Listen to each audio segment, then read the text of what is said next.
बहू, आज अपनी कंजूसी मत दिखाना। बहू जी, कोई कमी ना होनी चाहिए। बेटी का पहला सिंधारा जा रहा है। हम जानते हैं तुम हर चीज में अपनी हाथ खींच कर चलती हो। भगवान के वास्ते आज अपनी कंजूसी ना दिखाना। दादी की कड़कती आवाज सुन नीरा का मुंह उतर गया। 2 महीने पहले ही नीरा और अशोक की बेटी सुमा का ब्याह सुधीर से हुआ था। सुमा के भाई समर का ब्याह 6 महीने पहले पीहू से हुआ था। पीहू से समर ने लव मैरिज की थी। हालांकि पीहू सीधी सादी बहुत सुंदर सुशील लड़की थी, पर उसकी बिना दहेज की शादी अम्मा जी की आग की किरकिरी बनी हुई थी। ब्याह के बाद सुमा और पीहू दोनों की पहली तीज थी। दादी पुराने जमाने की ठेसकदार जमींदार परिवार से आई थी। सोचती लड़की के ससुराल वालों को सामान और रुपया पैसा देकर अपने अंगूठे के तले दबाकर रखो। ब्याह में भी उन्होंने खूब खर्चा करवाया ताकि किसी को मुंह खोलने का मौका ना मिले। दादी चश्मे को नाक पर सरका नीरा को सुमा के ससुराल भेजने वाले तीज के सिंधारे की एक एक चीज गिनवा रही थी। फलों का टोकरा फल वाले बलराम को कह दीजो एक एक फल छाटा हुआ हो, ताजा हो, पैसों की फिक्र ना करें, चीज एक नंबर की दें। 11 डिब्बे मिठाई जिसमें बादाम काजू और पिस्ते की मिठाइयों के अलावा देसी घी की सबसे बढ़िया मिठाइयाँ हो। अशोक को कह दीजो हलवाई कुंजी लाल को ताकीद कर दें मिठाई ताजी हो, 5 डिब्बे मलाई घेवर। नीरा ने कहना चाहा, इतनी गर्मी है अम्मा, मलाई खराब हो सकती है, पर अम्मा के आगे किसी की चली है क्या?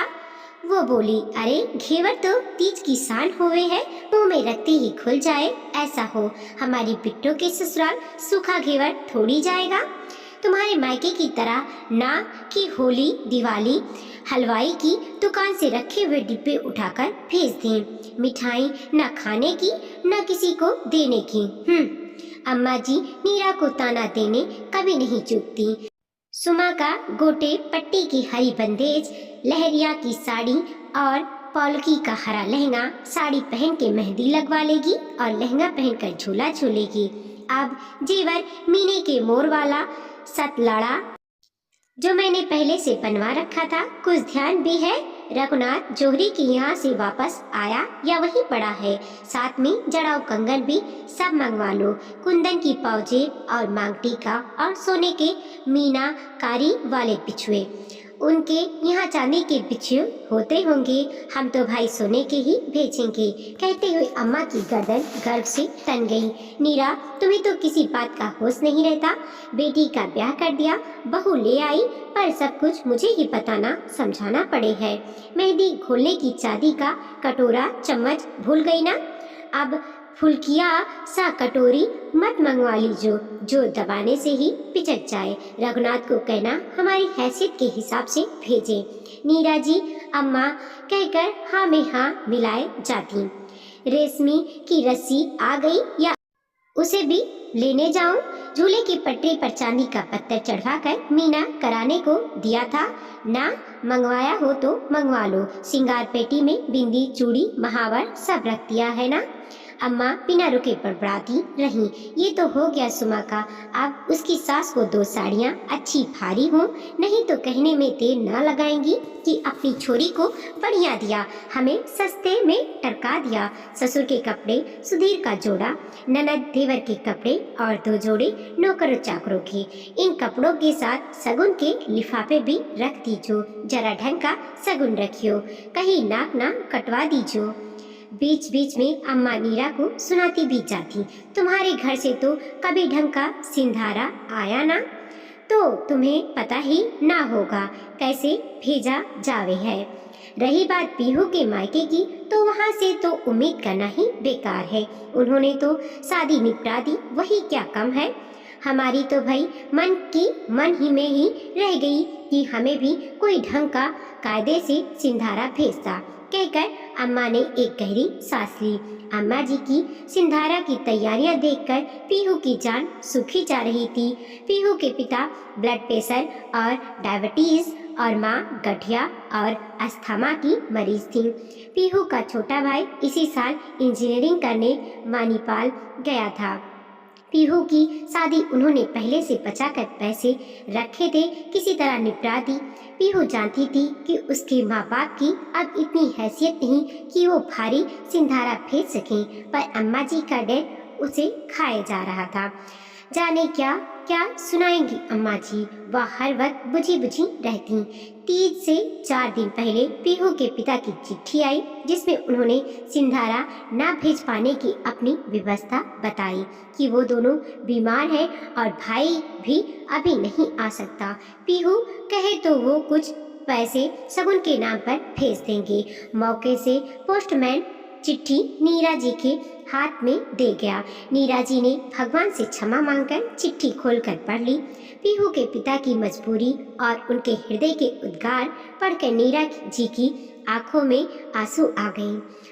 उसने चिट्ठी अपने पास रखकर शाम को अशोक को दिखाई। चिट्ठी उन्होंने पीहू को नहीं दी, यह सोचकर कि उसका दिल दुखेगा। अशोक जानते थे सिंधारे को लेकर अम्मा नीरा और उसके घर वालों को हमेशा ही से सुनाती आ रही हैं। अशोक अम्मा जी की जाति बर्दाश्त कर चुप रहते, पर अंदर अंदर हमेशा घुटते। पर अब वह नहीं चाहते कि जो कुछ नीरा ने सहा है वही सब कुछ पीहू के साथ भी दोहराया जाए। अब तक वो चुप रहे, पर अब और नहीं। उन्होंने मन ही मन कुछ निर्णय लिया। अशोक ने नीरा को चुप रहने को कहा कि वह सब कुछ संभाल लेंगे। तीज के पहले दिन शाम को ऑफिस से लौटकर अशोक ने नौकरों से गाड़ी से सामान निकलवाने को कहा।